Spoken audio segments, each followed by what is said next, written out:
Hello students. तो चलिए बढ़ते हैं नेक्स्ट वीडियो लेक्चर की तरफ, जिसमें आज हम पढ़ेंगे अकरेंस ऑफ मेटल। इसका मतलब क्या है कि नेचर के अंदर, प्रकृति के अंदर मेटल्स जो है हमारे पास वो किस फॉर्म में पाई जाती हैं। तो हमने चैप्टर स्टार्ट किया था मेटल्स एंड नॉन मेटल्स, जिसमें अब तक हम क्या पढ़ चुके हैं, मेटल्स की केमिकल प्रॉपर्टीज के बारे में पढ़ चुके हैं और नॉन मेटल्स की केमिकल प्रॉपर्टीज के बारे में पढ़ चुके हैं। तो इससे पहले वाली वीडियो में हमने पढ़ा था नॉन मेटल्स की केमिकल प्रॉपर्टीज के बारे में। तो आज हम पता करेंगे कि नेचर में मेटल्स किस फॉर्म में पाई जाती हैं। तो इसको समझने के लिए आपको छोटा सा एग्जांपल देता हूं मैं, और वो ये है, सुनिए ध्यान से। मान लीजिए मैं आपसे कहूं कि आयरन लेके आओ मेरे लिए, लोहा कहीं से लेके आओ, तो बताइए आप लोहा लेकर आने के लिए क्या करोगे? Yes, what will you do? तो भाई आप सिंपल सी बात है, मान लीजिए आपको लोहे का गेट बनाना है, तो आप उसको लेने के लिए कहां जाओगे? मार्केट में जाओगे। लेकिन मार्केट में आपने पता किया कि जो लोहा है वो खत्म हो गया है, जो आयरन है वो खत्म हो गया है, तो फिर क्या करोगे आप आयरन के लिए? बताइए। तो क्या करेंगे बताएं? तो हम किसी फैक्ट्री के अंदर जाएंगे जहां पर लोहा आता होगा मार्केट के अंदर। तो आप जैसे ही फैक्ट्री में गए तो वहां पर भी लोहा खत्म हो गया है। Then finally what will you do? तो हम फैक्ट्री से ऊपर वाले लेवल पे जाएंगे, कहीं पर जहां पर लोहा ट्रांसपोर्ट होता है हर जगह पे इंडिया के अंदर, बट अनफॉर्चुनेटली वहां पे भी लोहा खत्म हो गया है। तो अब आप क्या करेंगे लोहे को ढूंढने के लिए? तो भाई सिंपल सा मतलब है, फैक्ट्री में, कारखानों में लोहा कहां से आता होगा? तो वो आता होगा अर्थ के क्रस्ट में से। मतलब इस जो धरती है हमारे पास, धरती के गर्भ में जाइए आप, अंदर बिल्कुल अर्थ के क्रस्ट के अंदर, जैसे ये अर्थ है इसके बिल्कुल डीप में इसका जो क्रस्ट है, क्रस्ट, इसके अंदर आप जाएंगे, वहां पर आपको क्या मिलेगा? आयरन मिलेगा, लोहा मिलेगा। बट प्रॉब्लम ये है कि वहां पर जो आयरन मिलेगा, ये जरूरी तो नहीं है कि प्योर फॉर्म में मिले आपको वहां पर आयरन। यस और नो? यहाँ पर आयरन में एज एन एग्जांपल ले रहा हूँ, कुछ और भी मेटल हो सकती है, लाइक कैल्शियम हो सकता है, एल्यूमिनियम हो सकता है, मैग्नीशियम हो सकता है, whatever can be the metal, but I am taking the example of iron here. तो आयरन जरूरी नहीं है कि प्योर फॉर्म में मिले। तो अब क्या हो सकता है कि हमारे पास जो मेटल है, मेटल वो इस नेचर के अंदर, कहां पर? प्रकृति में, इस नेचर के अंदर दो फॉर्म में मिल सकती है, इन टू फॉर्म्स। पहली है फॉर्म प्योर स्टेट, वो हमें प्योर स्टेट में मिल सकती है। एक तो हो सकता है ये काम। अब भाई प्योर स्टेट में कौन सी मेटल मिलेंगी हमारे पास? प्योर स्टेट में बच्चे वो मेटल मिलेंगी हमारे पास जो अनरिएक्टिव है, जो किसी के साथ रिएक्शन नहीं करती, लाइक गोल्ड है, प्लेटिनम वगैरह है। ठीक है, ये आपको किस फॉर्म में मिलेगी? प्योर फॉर्म में मिलेगी। तो प्योर फॉर्म में आपको कौन सी मेटल्स मिलेंगी? The metals which are non reactive, जो रिएक्शन नहीं करती, वो मेटल मिलेंगे आपको प्योर स्टेट में। अदरवाइज आपको जो मेटल्स हैं वो किस स्टेट में मिलेगी आपके पास? कंबाइंड स्टेट में, कंबाइंड स्टेट के अंदर मिलेंगे। कई बुक्स भाई प्योर स्टेट को नेटिव स्टेट भी बोलती है, नेटिव स्टेट, प्योर स्टेट। ठीक है, तो दूसरा आपको मिल सकती है वो कंबाइंड फॉर्म में। फॉर एग्जांपल मैं आपसे कहूँ कि कैल्शियम ढूंढ के लेकर आइए, कैल्शियम रिएक्टिव मेटल होती है, वो आपको कभी भी प्योर फॉर्म में नहीं मिलेगी। तो वो कैल्शियम मिल सकती है आपको कैल्शियम कार्बोनेट की फॉर्म में मिल सकती है, बिल्कुल मिल सकती है। मैं कहूँ सोडियम, तो सोडियम मिल सकती है आपको सोडियम क्लोराइड की फॉर्म में, देखो sodium, calcium. But these are not pure, they are in combined form, means compounds की फॉर्म में एग्जिस्ट करती है। वो किसकी फॉर्म में एग्जिस्ट करती हैं? कंपाउंड्स की फॉर्म में।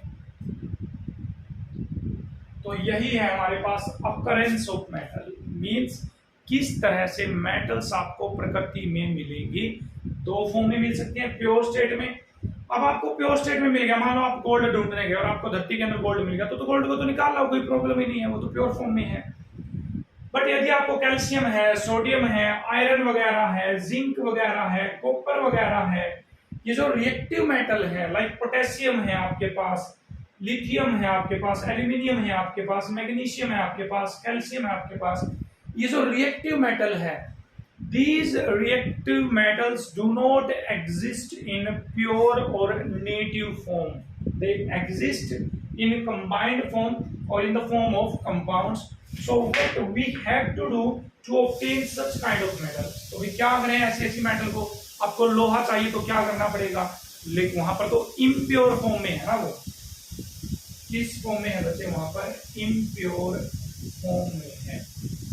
तो अब आपको क्या करना पड़ेगा? उस इम्प्योर फॉर्म में से इम्प्योरिटीज को हटाना पड़ेगा और लोहे को अलग निकालना पड़ेगा, सेपरेट करना पड़ेगा। You have to separate. तो इस चैप्टर में अब हम नए चैप्टर की तरफ चल पड़े हैं, जहां पर हम पढ़ेंगे किस तरह से सेपरेशन की जाएगी मेटल की, और इम्प्योर फॉर्म में वो किस फॉर्म में एग्जिस्ट करती हैं। हाल फिलहाल अभी तक हमने अकरेंस ऑफ मेटल में सीखा the metals exist in two forms, that is pure form, native form, and second one is combined form, that is in impure form or in the form of compound.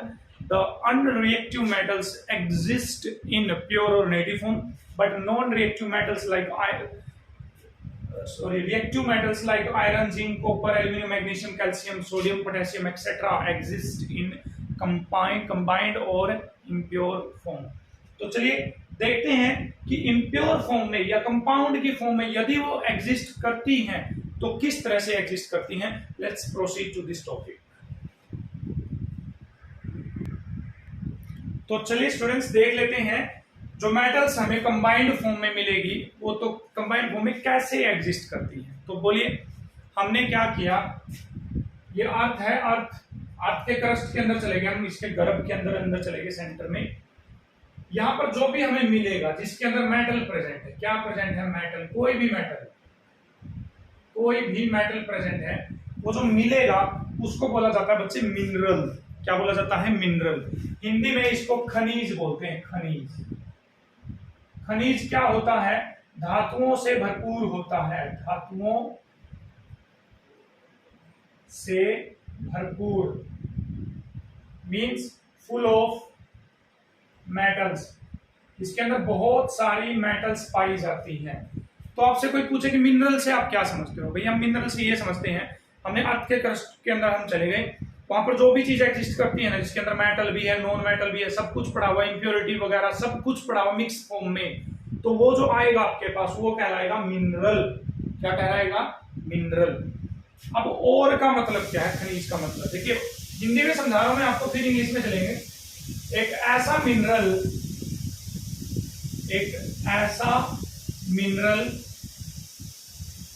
जिसमें कोई specific metal पाई जाती है और अपने विकास के लिए, विकास मतलब growth का मतलब यहां पर इकोनॉमिकल ग्रोथ से है, इकोनॉमिकल ग्रोथ मतलब पैसा बढ़ाने के लिए, ठीक है। और अपने विकास के लिए हम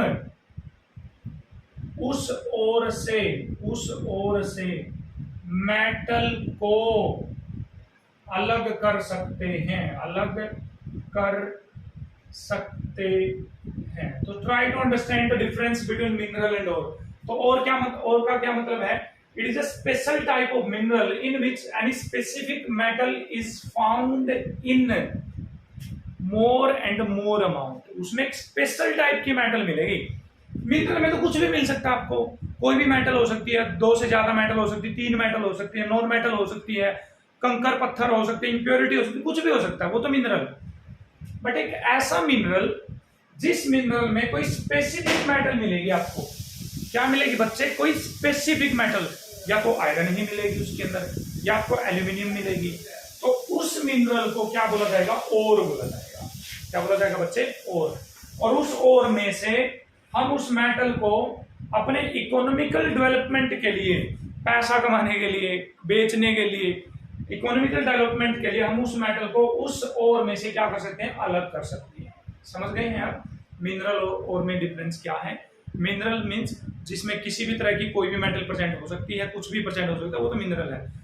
एक स्पेसिफिक मिनरल जिसके अंदर कोई स्पेसिफिक मेटल कोई स्पेसिफिक मेटल आपको भरपूर मात्रा में मिलेगी, बहुत लार्ज अमाउंट में मिलेगी, उस स्पेसिफिक मिनरल को क्या बोला जाएगा? ओर बोला जाएगा। जैसे भाई स्कूल है, स्कूल में तो कोई भी बच्चा है तो स्कूल तो मिनरल हो गया, बट स्कूल के आप 10th क्लास के रूम में चले जाओ, वहां तो लेकिन आपको सिर्फ और सिर्फ 10th क्लास का बच्चा मिलेगा, तो वो और है।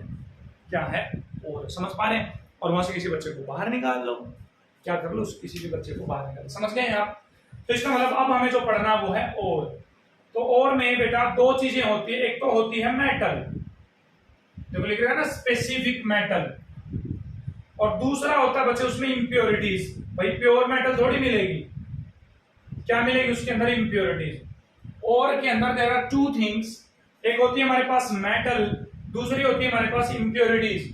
तो जो इंप्योरिटीज किसी और में प्रेजेंट होती हैं, जो इंप्योरिटीज, उनको बच्चे गैंग बोलते हैं। They are known as gang.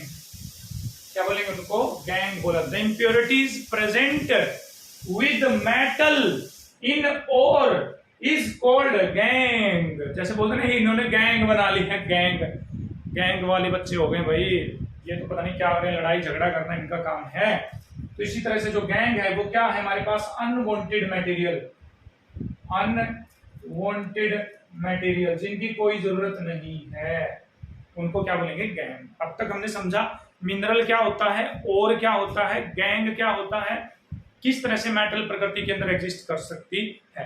तो चलिए अब पढ़ लेते हैं ओर्स के बारे में थोड़ा सा, कि आपसे 1 नंबर का क्वेश्चन पूछा जा सकता है। If you are preparing for NTSC और अदर एग्जाम्स, तो बच्चे 1 नंबर का क्वेश्चन पूछ सकते हैं कि जैसे जिंक मेटल का ओर बताओ भाई क्या होता है, आयरन मेटल का ओर, मतलब जहां से आयरन मेटल को निकाल सकते हो आप, उसका नाम बताइए, उस ओर का नाम बताइए। स्पेसिफिक नेम है अलग अलग मेटल्स के लिए। तो चलिए वो मैं लिस्ट आपको दिखा देता हूं।